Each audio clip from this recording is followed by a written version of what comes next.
सिवात sir, आपसे एक बात मैं जानना चाहूंगी, क्योंकि अब एक चीज और सामने आ रही है कि ये लोग वीडियोस बना रहे हैं और उनकी फैमिलीज को भेज रहे हैं, तो क्या ये प्रेशर भी क्रिएट करने की कोशिश कर रहे हैं? बिल्कुल, देखो सच्चाई ये है कि हमें समझना पड़ेगा, अगर इजराइल की कोई दुखती नब्ज है तो वो जो 100 कैदी जो लेके गए हैं और उनकी जो फैमिलीज हैं वो भी बार बार कह रहे हैं कि उनको बचा के लाया जाए, और बड़े ज़ोरों से कि ये वीडियो बना के हमास भेजने की कोशिश कर रहा है, उसको वायरल कर रहा है कि एक प्रेशर डले, और उसका यही एक टूल अवेलेबल है कि वो एक ब्लैकमेल करना चाहेगा और वो दिखाना चाहेगा कि अगर आप ग्राउंड अटैक करते हो या गाजा पट्टी में जिस प्रकार सीज कर दिया है ऐसा करते हो, सिविलियन मरते हैं, तो हम इजराइल के जो सिविलियन को पकड़ा हुआ है उनको मारना शुरू कर देंगे। तो ये सच्चाई है, ये एक प्रेशर टैक्टिस है और ये वीडियो बना के बार बार सर्कुलेट किया जा रहा है, फैमिलीज को दिखाया जा रहा है। तो ये मुझे लगता है इजराइल पे बहुत बड़ा प्रेशर होगा, मगर मुझे लगता नहीं कि इजराइल मानने वाला है। ये आर पार की लड़ाई है, अगर अब इजराइल ने छोड़ दिया तो फिर ये दोबारा हमास पैदा होगा, और अब जिस प्रकार से हमला हुआ है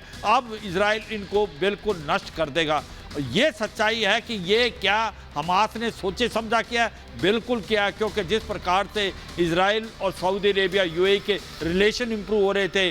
बिल्कुल सर, एक प्रकार से बिल्कुल सिवात सर, ये इंपॉर्टेंट बात आप कह रहे हैं, इंपॉर्टेंट बात सर आप कह रहे हैं, और ये पहले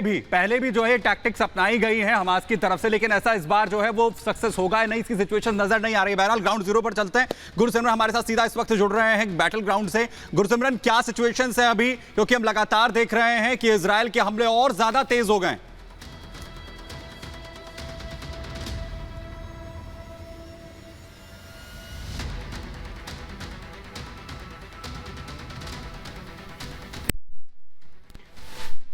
गुरसिमरन, आपकी आवाज हम तक नहीं पहुंच पा रही है, वापस आपके पास यहाँ पर लौट रहे हैं। लगातार जो है बिल्कुल बिल्कुल, बोलिए। जहां से लगातार आपको दिखा रहे हैं कि किस तरह से जो इजराइल की सेना है वो हमास के में जो गाजा पट्टी में हमास के कमांडर्स बैठे हैं उनके टारगेट्स को निशाना बना रही है। यहाँ पर विजय सुरेंद्र शाह आपको दिखा पा रहे होंगे कि टैंक्स जो हैं वो तैनात कर दिए गए हैं, किस तरह से बड़ी तादाद में यहाँ पर ये जो पूरा इलाका आपको दिख पा रहा है, यहाँ पर हजारों की तादाद में टैंक्स की तैनाती अब कर दी गई है, और लगातार सुरक्षा बल ये कोशिश कर रहे हैं कि जल्द से जल्द हमास के उन आतंकियों को मार गिराया जाए जो इस वक्त इस इलाके में एक्टिव हैं, क्योंकि ठीक सामने का इलाका अगर उस तरफ आपको दिखा पाएं तो वो हमास का वो इलाका है जहां पर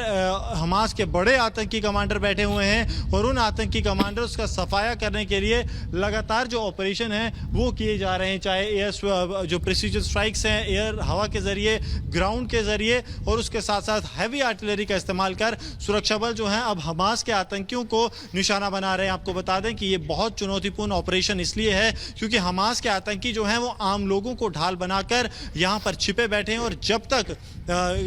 पिन प्रिसीजन लोकेशंस नहीं मिलती हैं तब तक उन पर स्ट्राइक नहीं किया जा रहा। कारण ये है कि इजराइल भी अब ये नहीं चाहता कि ज्यादा जो है आम लोगों की क्षति हो, लेकिन फिर भी गाजा के में जिस तरह से हमास के कमांडर आम लोगों को ढाल बनाकर रह रहे हैं, उसके बाद अब उन पर बड़ी स्ट्राइक जो है वो अनिवार्य होगी, और यही कारण है कि गाजा पट्टी की सरहद के पास हजारों की तादाद में टैंकर सब तैयार कर दिए गए हैं, यानी कि जो सरहद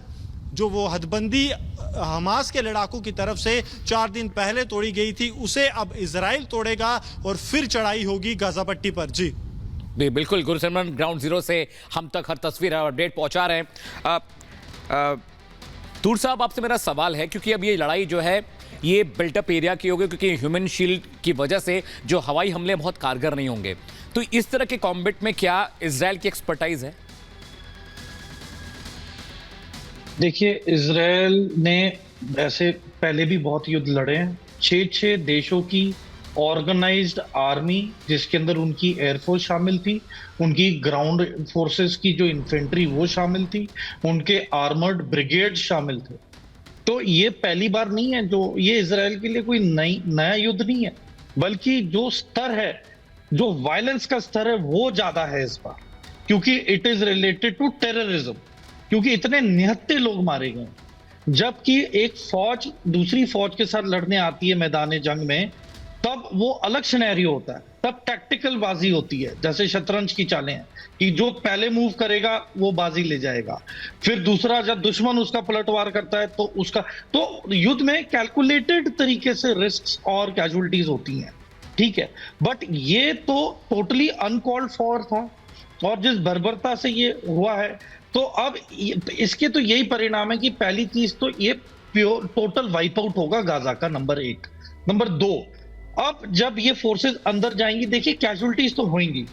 जितने भी आप आंकड़े देख रहे हैं आज की तारीख में, ये इजराइल की इन्फेंट्री के भी आंकड़े बढ़ेंगे कैजुअलिटी के, और हमास के तो ये मारेंगे ही मारेंगे जितने भी इनके आतंकवादी हैं। तो इसमें हमें कोई आशंका नहीं होनी चाहिए कि अब इजराइल की कैजुअलिटीज का रेशो कम होगा